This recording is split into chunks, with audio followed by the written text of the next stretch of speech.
నమస్తే జీవనరేఖ women's health కి స్వాగతం. డెలివరీ అయిపోయి బేబీ పుట్టగానే మొదటగా మనసుకు తట్టేది తల్లిపాలు. డెలివరీ అయ్యే క్షణం కంటే నెలల ముందు నుంచే గర్భిణీ శరీరం బ్రెస్ట్ మిల్క్ దిశగా తయారవుతూ ఉంటుంది. బిడ్డ పుట్టడంతో సహజంగా స్తనాలు శిశువుకి కావాల్సిన ఆహారాన్ని తయారు చేసుకొని తయారుగా ఉంటాయి. ఈ క్రమంలో కొన్ని లక్షణాలు కనిపిస్తాయి. ఇలా కాకుండా అసలు పాలు ఒక్క చుక్క కూడా వచ్చే సూచన కనిపించడం లేదని కొందరు వాపోతూ ఉంటారు. బ్రెస్ట్ మిల్క్ తయారయ్యే క్రమంలో జరిగే అనేక మార్పులను, ఫలితంగా కనిపించే లక్షణాలను గురించి ఈ రోజు మీకు తెలియజేయబోతున్నాం.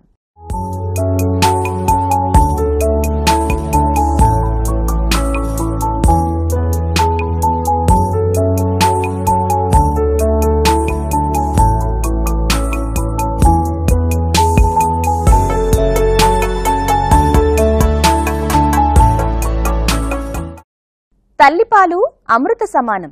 ముఖ్యంగా మొదటిసారిగా వచ్చే కొన్ని చుక్కల ముర్రుపాలు లేదా కొలెస్ట్రాల్ బిడ్డ ఆరోగ్యానికి పునాది వేయగల దివ్యమైన గుణాలు కలిగి ఉంటాయి. సిజేరియన్ అయినా లేదా నార్మల్ డెలివరీ కానివ్వండి, ఎప్పటి నుంచి బ్రెస్ట్ ఫీడింగ్ మొదలు పెట్టాలి మీరే చూడండి.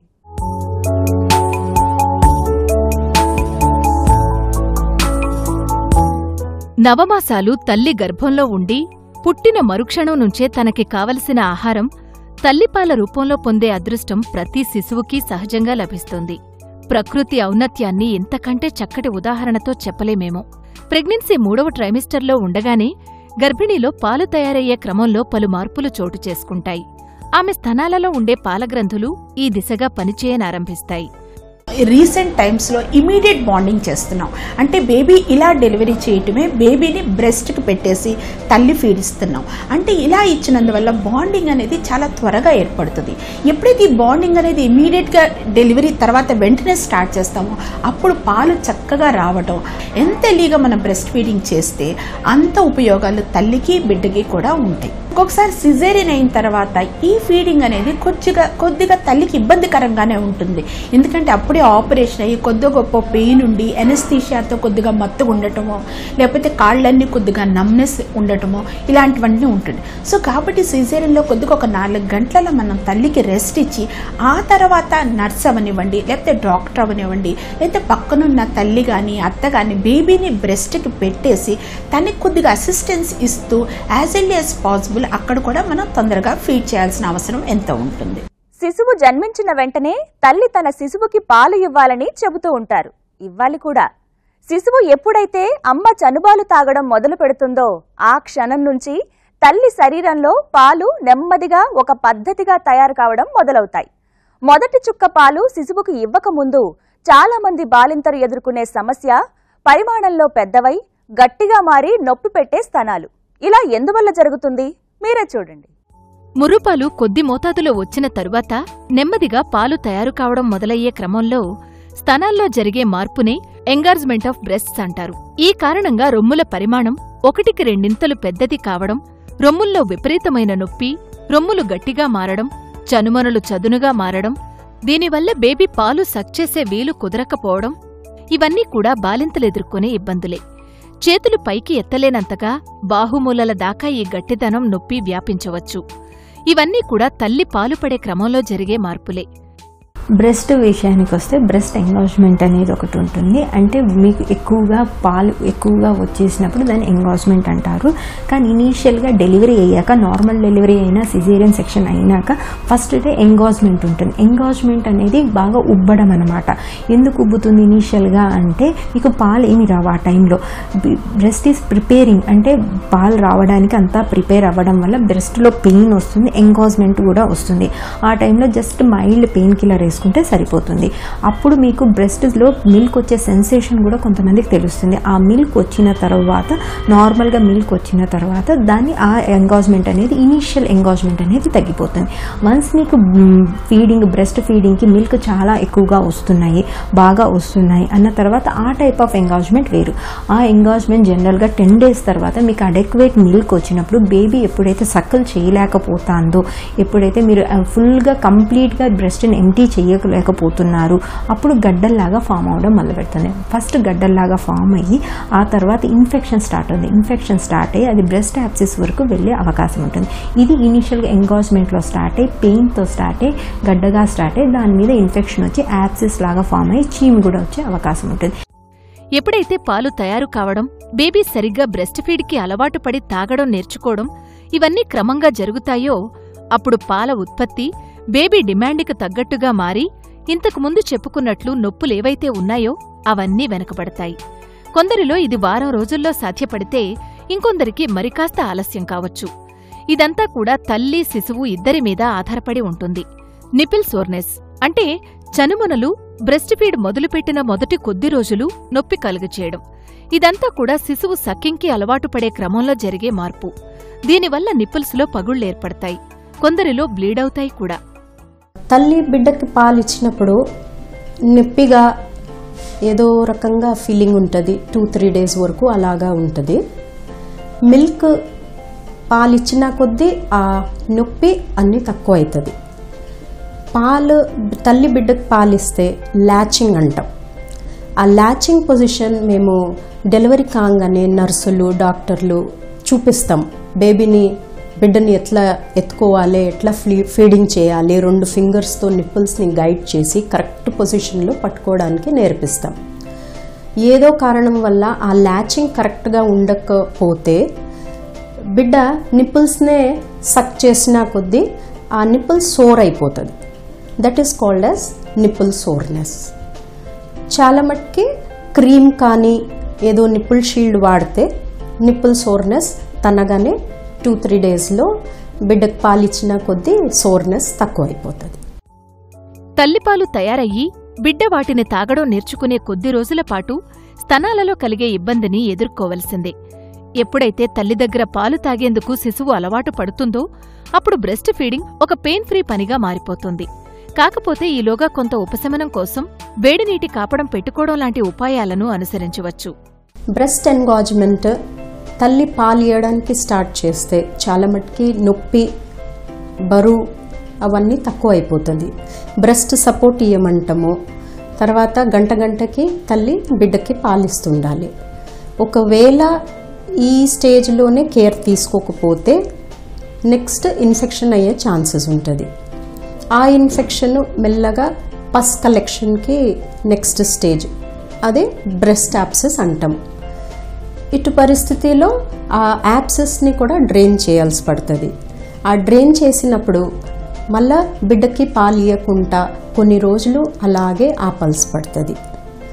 మనము బ్రెస్ట్ ఎన్గాజ్మెంట్ అర్లీ స్టేజ్లోనే ట్రీట్ చేసామంటే ఈ కాంప్లికేషన్స్, ఇన్ఫెక్షన్ ఇంకా పస్ రావడం అన్నీ అవాయిడ్ చేయగలుగుతాం. దీని నొప్పి చాలా ఉంటే మేము వేడి నీళ్ళతో కాపడము, చాలా పెయిన్ ఉన్నదంటే ఏదైనా నొప్పికి టాబ్లెట్ ఇస్తాము. ఏ మందులు లేకుండా బిడ్డకి పాలిస్తేనే బ్రెస్ట్ ఎన్గాజ్మెంట్ తక్కువ అయిపోతుంది. తల్లిపాలు శిశువుకి అమృత సమానమని మనందరికీ తెలుసు. కానీ కొందరిలో పాలు పడడం లేదని అంటూ ఉంటారు.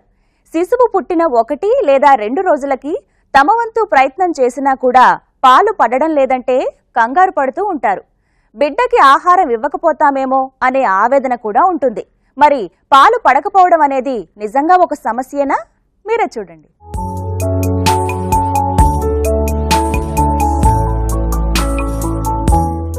డెలివరీ అయ్యి 2 రోజులైపోయింది. కొద్ది చుక్కల పాలు కూడా రావడం లేదని కొందరు తల్లులు చెబుతూ ఉండడం చూస్తాం.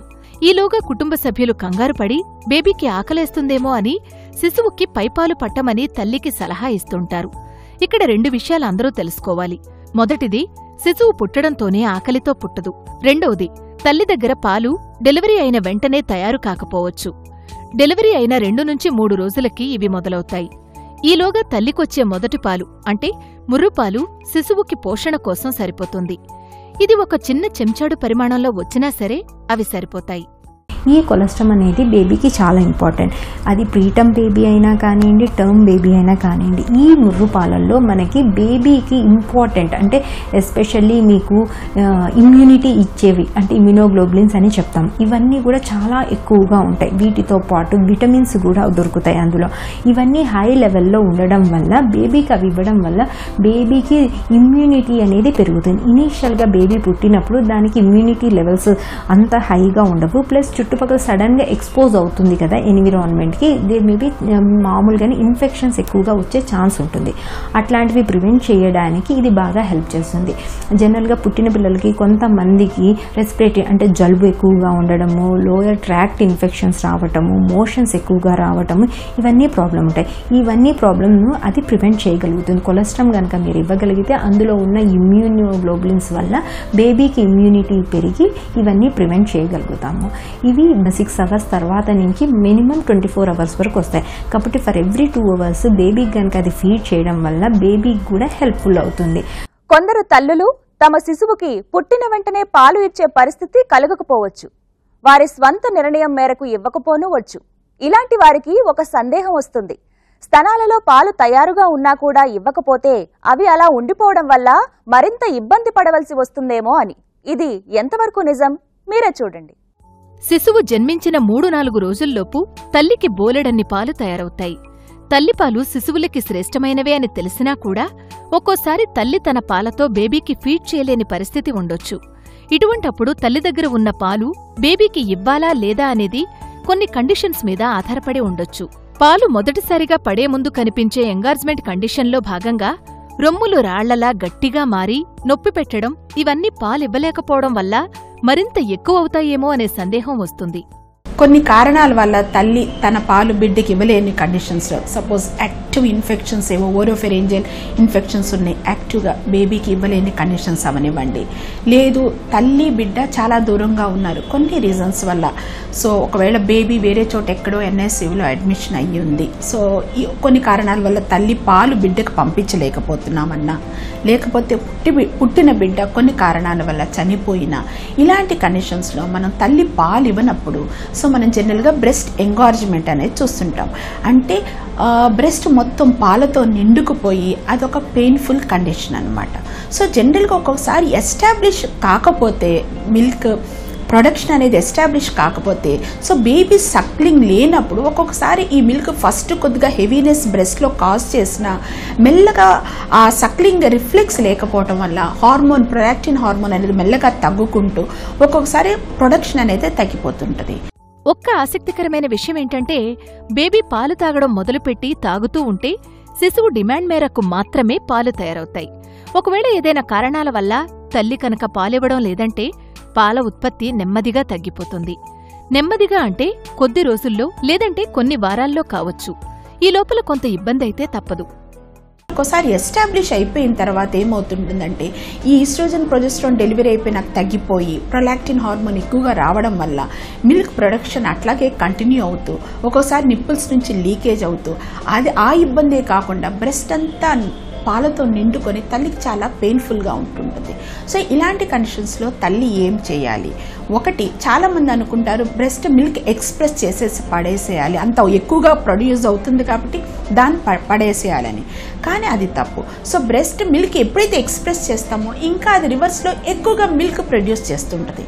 సో బ్రెస్ట్ మిల్క్ అనేది ఎక్స్ప్రెస్ చేయటం ఆపేసేసి కొద్దిగా కోల్డ్ కంప్రెస్ అనేది ఇచ్చుకుంటూ తల్లికి రెస్ట్ ఇచ్చుకుంటూ ఒక్కొక్కసారి పెయిన్ కిల్లర్స్ అంటే మైల్డ్ పెయిన్ కిల్లర్స్ ఇచ్చి అలాగే మంచి breast support in the form of good brassiere ఇలాంటివి ఇచ్చుకుంటూ బ్రెస్ట్ ఎంగార్జ్మెంట్ వల్ల వచ్చే పెయిన్ని మనం తగ్గించవచ్చు. ఇలా కాదు ఈ బేబీ చనిపోయింది లేకపోతే తల్లిగా పాలు ఇవ్వకూడదు అనుకున్న కండిషన్లో మనం కొన్ని మందుల ద్వారా కూడా బ్రెస్ట్ మిల్క్ అనేది సప్రెస్ చేయొచ్చు. ఏవైనా ప్రత్యేక కారణాల వల్ల తప్పించి బ్రెస్ట్ ఫీడ్ చేయకూడదు అనుకోవడం పొరపాటు. తల్లిపాలు బిడ్డకి ఎంతో శ్రేయస్కరం. అంతేకాదు, తల్లి కూడా డెలివరీ తర్వాత త్వరగా కోలుకోవడానికి బ్రెస్ట్ ఫీడింగ్ ఎంతగానో ఉపయోగపడుతుంది. ప్రెగ్నెన్సీలో అదనంగా పెరిగే బరువు తగ్గేందుకు బ్రెస్ట్ ఫీడింగ్ చక్కటి ఉపాయం. తల్లిపాలివ్వడం వల్ల బ్రెస్ట్ క్యాన్సర్ బారి నుంచి సాధ్యమైనంత వరకు తప్పించుకోవచ్చు.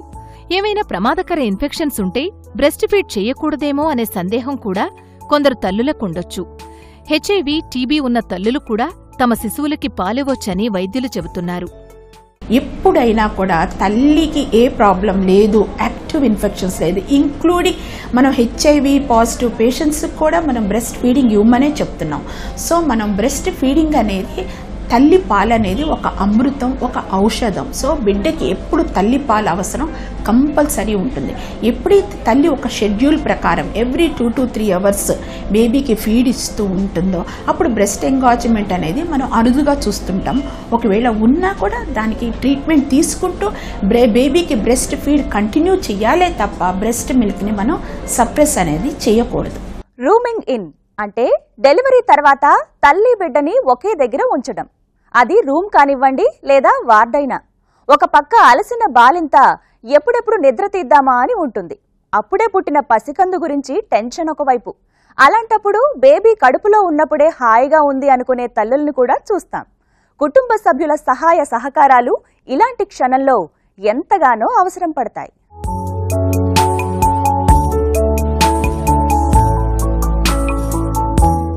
రూమింగ్ ఇన్ విత్ బేబీ అంటే డెలివరీ తరువాత తల్లి వద్దకు శిశువునందించడం. అంటే అమ్మ శిశువుని ఒక దగ్గర చేర్చడం. సాధారణంగా డెలివరీ అయిన తరువాత తల్లి అలసిపోయి ఉంటుంది. తండ్రి, కుటుంబ సభ్యులు శిశువుని ఎప్పుడెప్పుడు చేతుల్లోకి తీసుకుందామా అని ఆతృతతో వేచి చూస్తూ ఉంటారు. రూమింగ్ ఇన్ ద్వారా ఆ అవకాశం తల్లిదండ్రులకి, కుటుంబ సభ్యులకి దొరుకుతుంది. తమ జీవితాల్లోకి అడుగిడిన బుజ్జి అతిథితో సమయం గడిపేందుకు ఇది చక్కటి అవకాశం. ఇక ఒక్కసారి అందరూ బేబీని చూసుకుని ముద్దులాడాక శిశువు బాధ్యత ఎక్కువగా తల్లి మీదనే పడుతుంది. ఎన్నో గంటలు లేబర్లో ఉండి ప్రసవించిన తల్లి మొదటి 1-2 రోజులు బేబీ హ్యాండ్లింగ్ విషయంలో ఎన్నో ఛాలెంజెస్ ని ఫేస్ చేయాల్సి రావచ్చు. పుట్టిన వెంటనే వాళ్ళకి చాలా బికాస్ ఆఫ్ న్యూట్రిషనల్ ఆస్పెక్ట్స్ చాలా నీరసంగా ఉండటం కావచ్చు, సపోర్ట్ సిస్టమ్స్ లేకపోవటం మూలంగా కావచ్చు, ఒక పక్క నుంచి పాలు ఇవ్వటం ప్లస్ ఒక పక్క నుంచి క్లీనింగ్ చేయటం, నిద్ర సరిగ్గా లేకపోవటం, న్యూట్రిషనస్ ఫుడ్ మన పథ్యం అంటూ అసలు సరైన మంచి ఫుడ్ ఇవ్వకపోవటం, వీటన్నిటి వల్ల కూడా వాళ్ళు ఇలాంటి ఒకలాంటి పరిస్థితిలోకి లోన్ అవుతున్నప్పుడు అలా మనకి డాక్టర్స్గా మనకి అనిపించినప్పుడు వాళ్ళకి అడిక్వేట్గా స్లీప్, రెస్ట్ కావాలన్నప్పుడు మాత్రమే పార్షియల్ రూమింగ్ ఇన్ లాంటివి చేస్తాము. లేకపోతే కనుక పుట్టిన వెంటనే తల్లి పక్కనే మన బేబీని ఉంచటం అనేది both for the mother and the baby the best పద్ధతి అన్నమాట. తల్లిని తొందరగా బయటకి రావాలని అన్నప్పుడు పేరెంట్స్ ఎవరైనా ఉన్నారు వాళ్ళని బేబీని చూసుకోవటానికి అనుకున్నప్పుడు మాత్రమే ఈ పార్షియల్ రూమింగ్ ఇన్ సంగతి ఆలోచిస్తాం. లేబర్ ప్రాసెస్ ని దాటి నార్మల్గా డెలివరీ అయినా సరే, లేదంటే సిజేరియన్ అయినా సరే, కనీసం మొదటి కొద్ది రోజులు కుటుంబ సభ్యుల సహకారమన్నా ఉండాలి. లేదంటే బేబీ కేర్ కోసం లభించే హాస్పిటల్ సదుపాయాలనైనా వాడుకోవాలి. ఇదంతా కూడా తల్లికి విశ్రాంతినివ్వడం కోసం. ఆ తర్వాత ఎలాగూ ఆమె బిడ్డ సంరక్షణ చూసుకోవాలి. కాబట్టి ఈ విషయంలో నా శిశువుతో నేను సమయం వెచ్చించలేకపోతున్నానని గిల్టీగా ఫీల్ కానవసరం లేదు. జీవనరేఖ విమెన్స్ హెల్త్ లో ఎప్పటిలాగానే ఒక హెల్త్ టిప్ మీకోసం. ఫీడింగ్ ఇచ్చే ముందు తర్వాత కూడా నిపుల్స్ని క్లీన్ చేసి ఫీడ్ చేయటం ఒకటి ఇంపార్టెంట్ ఇష్యూ. తర్వాత సపుల్గా ఉంచడానికి వాటికి అడిక్వేట్గా నార్మల్ క్రీమ్స్, కోల్డ్ క్రీమ్ లాంటివి అప్లై చేసి స్కిన్ని క్రాక్ అల్లకుండా చూడాలి. అలా కాకుండా క్రాక్స్ వచ్చేస్తే కనుక బేబీ మౌత్లోంచి ఇన్ఫెక్షన్స్ ఆ క్రాక్ నుంచి వెళ్ళి బ్రెస్ట్లో ఇన్ఫెక్షన్, మాస్టైటిస్ కానీ బ్రెస్ట్ యాబ్సెస్ కానీ రావచ్చు. కాబట్టి వెంటనే డాక్టర్ దగ్గరకు వచ్చి చూపించుకుని ఇన్ఫెక్షన్ ఏమన్నా ఉంటే కనుక ఆయింట్మెంట్ రూపేణా కానీ లేక యాంటీబయాటిక్స్ కానీ వాడాల్సిన అవసరం ఉంటుంది. అలా కాకుండా పొట్టి క్రాక్స్ ఉన్నాయి వితౌట్ ఎనీ ఇన్ఫెక్షన్ అంటే ఈ ర్యాష్ క్రీమ్స్ కానీ లేక స్కిన్ కేర్ క్రీమ్స్ ఉంటాయి, తొందరగా హీల్ అయ్యాయి, బోరలిన్, బోరోప్లస్ లాంటివి కూడా మనం అప్లై చేయొచ్చు. సో ఎప్పుడైతే ఎక్కువ నా బేబీ ఇన్స్టెడ్ ఆఫ్ చూయింగ్ మన సక్ చేయకుండా, సరైన పద్ధతిలో సక్ చేయకుండా చూయింగ్ లాగా చేస్తుంది, అది మన క్లీనింగ్ చేయకపోతే ఈ సోర్ నిపిల్స్ అవి ఎక్కువ చూస్తాం. ఆ టైంలో బాగా ఎఫెక్ట్ అయినప్పుడు నిపిల్ షీల్డ్ ఒకటి హెల్ప్ చేస్తుంది టిల్ ద హీలింగ్ పీరియడ్. అంటే 1 week అది హీల్ అయ్యే వరకు ఏ స్కిన్ అయినా కూడా అది క్రాక్ వచ్చినా ఏమైనా అయినా కూడా 1 week పడుతుంది హీల్ అవ్వడానికి. ఆ 1 week తల్లికి నొప్పి తెలియకుండా మన నిపిల్ షీల్డ్ యూజ్ చేయడం జరుగుతుంది. జీవనరేఖ విమెన్స్ హెల్త్ లో ఇవాళ చూసిన అంశాల రీక్యాప్ మీకోసం. డెలివరీ అయ్యి శిశువు పుట్టిన తరువాత మొదటిసారిగా పాలు పడేటప్పుడు శరీరంలో జరిగే పలు మార్పుల వల్ల స్తనాల్లో వాపు, పరిమాణంలో పెద్దవి కావడం, నొప్పి, సలుపు ఇవన్నీ సాధారణంగా కనిపించే లక్షణాలే. ఎప్పుడైతే శిశువు అమ్మపాలు తాగడానికి అలవాటు పడుతుందో, ఎప్పుడైతే బ్రెస్ట్ ఫీడింగ్ ఒక రొటీన్లోకి వస్తుందో అప్పుడీ లక్షణాలన్నీ కూడా తగ్గిపోతాయి. ఒక్కోసారి కొన్ని ప్రత్యేక కారణాల వల్ల బ్రెస్ట్ ఫీడ్ చేయలేని పరిస్థితిలో తల్లి కనుక ఉంటే అప్పుడు కూడా బ్రెస్ట్ ఎంగార్జ్మెంట్ ఉంటుంది. కేవలం తల్లి బిడ్డకు పాలిస్తుంటే తప్ప పాలు తయారు కావు. అంటే ఒకవేళ తల్లి పాలివ్వలేని కండిషన్లో పాల ఉత్పత్తి నెమ్మదిగా తగ్గుతుంది. ఈలోగా పాలను పిండి స్తనాలను ఖాళీ చేయాలనుకోవడం పొరపాటు. ఇలా చేయడం వల్ల పాల ఉత్పత్తి మళ్లీ పెరుగుతుంది. కొన్ని మందులతో కొంతవరకు పాల తయారీని ఆపవచ్చు. ఇక డెలివరీ అయిన 2 రోజులకు కూడా ఒక్క చుక్క పాలు కూడా రావడం లేదని కొందరు అంటూ ఉంటారు. డెలివరీ అయ్యి బిడ్డ పుట్టిన 2 నుంచి 3 రోజులకి పాలు తయారు కావడం మొదలుపెడతాయి. ఈలోగా ఆ శిశువుకి ఆకలి వేస్తుందేమో అని పైపాలు పట్టాల్సిన అవసరం ఏమాత్రం లేదు. మొదటిగా వచ్చే ముర్రుపాలు ఒక్క చెంచాడైనా సరే శిశువుకు సరిపడతాయి. శిశువు జన్మించాక గర్భిణి 1-2 రోజులు ముఖ్యంగా రాత్రివేళ విశ్రాంతి తీసుకోవాలనుకుంటే హాస్పిటల్లో ఉండే సదుపాయాన్ని వాడుకోవచ్చు. లేదంటే కుటుంబ సభ్యులు బేబీ బాధ్యత తీసుకుంటే బాలింత విశ్రాంతి తీసుకోవచ్చు. ఆ తర్వాత ఎలాగూ తల్లే తన శిశువు సంరక్షణ చూసుకోవాలి కాబట్టి డెలివరీ అయిన మొదటి 2-3 రోజులు బేబీ కేర్ గురించి పెద్దగా ఆందోళన చెందకుండా విశ్రాంతి తీసుకోవడంలో తప్పులేదు. నవజాత శిశువు మొదటిసారిగా తల్లిపాలు తాగే ముందు తల్లిలో జరిగే శారీరక మార్పులు, తల్లిపాల ప్రాముఖ్యత, తల్లి బిడ్డ సంరక్షణ గురించి ఈ రోజు మేమందించిన వివరాలన్నీ కూడా మీకు చక్కటి అవగాహన కలుగజేశాయని ఆశిస్తున్నాం. మరో అంశంతో మళ్లీ మీ ముందుంటుంది మీ జీవనరేఖ విమెన్స్ హెల్త్. నమస్తే. జీవనరేఖ విమెన్స్ హెల్త్ కార్యక్రమాన్ని మీరు www.youtube.com/ETV Life Indiaలో చూడొచ్చు. మరియు www.facebook.com/ETV Life India, అలాగే www.twitter.com/ETV Life Indiaలో ఫాలో చేయొచ్చు.